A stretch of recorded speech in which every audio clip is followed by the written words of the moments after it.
হয় তারা মা অনুসারণা নিতে চায়, কিন্তু ওই সাংস সদাগরের দৌড়ে তারা মা অনুসারণা আশ্রয় করতে পারে না। তাই বইটা হাতে তুলে লইবার কালে তার শুধু মনে মনে মায়ের স্মরণ করে আর ভাবে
ঠিক আছে, তাহলে মনের কথাটাই তো দেখো স্যার। হ্যাঁ, ওই একদিকে সমাজ, হ্যাঁ, আর অন্যদিকে অসংসার, গোলাপান, স্বামীর ধন দৌলত এই দুই টানের কইরা কোন স্ত্রী যদি ওই মাঝে মল্লদ পূজ্য দেবী ওই সারে তুমি ওই স্যালপুরি কান বুড়ে গাল পারো সেই সেই মনসার পূজা করে দান সামগ্রী যোগান দিতে চায় এই স্ত্রীকে তুমি কি করবা?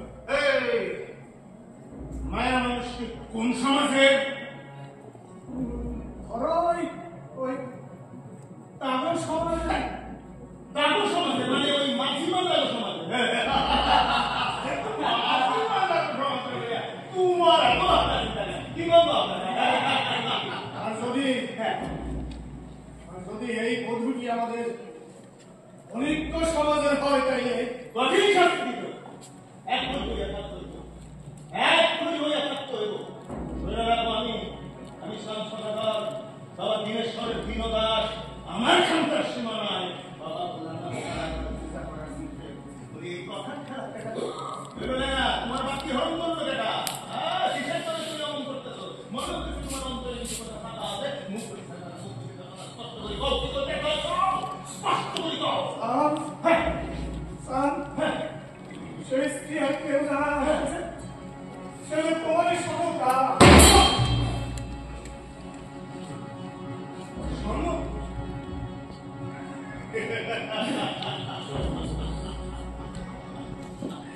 তুমি ভালো করে জানো যে এই কথাটা শুননা আমি চমকাই যাবো। আমি চিৎকার করে আপত্তি নাই, হতে পারে না। আমার বাস্তবিকায় ভেঙে সমাজ এইটা করতে পারে না ক্ষমতা। সামনের সঙ্গে আমি আমার ভাষায় আমার আর এই সমাজে আমার সান্ত্বনা দিয়া বলবো এইবারের লেগে ক্ষমতায় আমি জানি তুমি মন করা খোলসা করে রাখো যে গণিত করে নিয়ম ভাবে পাও। মিশে করে করি না, মিশে করে করি না। সত্য পুরুষের নাম লইয়া কই, যার সাথে তুমি খাওয়ার করো, যে তোমার ছয়ের ভিতরে গরমে মিশে, সেই পুরো আর কেউ না, মনুষ্যের পূজারী তোমারই সব নাশ করে।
কিন্তু কোন সাধুরই মাঝখানে আমারে পেলে দিও না বাবা।